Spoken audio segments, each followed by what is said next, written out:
सांगली जिल्ह्यातील गाजलेल्या वेदांत बंडगर खून प्रकरणात मंगळवारी सायंकाळी धक्कादायक घडामोड घडली।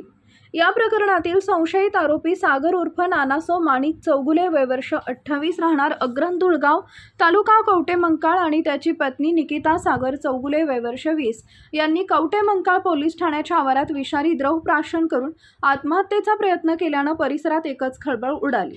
दोघांवर सध्या मिरज येथील शासकीय वैद्यकीय महाविद्यालय व रुग्णालयाच्या अतिदक्षता विभागात उपचार सुरू असून त्यांची प्रकृती चिंताजनक असल्याची माहिती मिळाली आहे।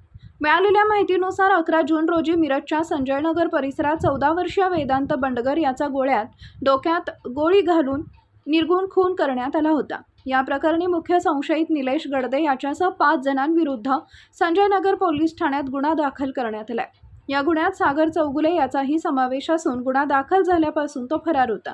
स्थानिक गुन्हे अन्वेषण विभागाची पथके त्याचा शोध घेत होती। दरम्यान मंगळवारी सायंकाळी सागर चौगुले पत्नी निकितासह कवटेमंकाळ पोलीस ठाण्यात हजर झाला। यावेळी त्याने प्रथम पोलीस ठाण्याबाहेर आणि नंतर पोलीस ठाण्याच्या आवारात विषारी द्रव प्राशन केल्याचं सांगितलं जाते।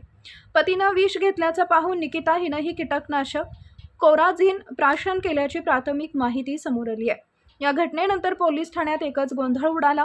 पोलिसांनी तात्काळ दोघांना कवटेमंकाळ येथील शासकीय रुग्णालयात दाखल केले, मात्र प्रकृती गंभीर असल्याने त्यांना पुढील उपचारासाठी मिरज येथील शासकीय वैद्यकीय महाविद्यालय व रुग्णालयात हलवण्यात आले।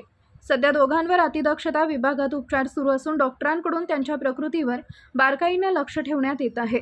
या घटनेमुळे सांगली जिल्ह्यात खळबळ उडाली असून पोलीस या प्रकरणाचा अधिक तपास करत आहेत।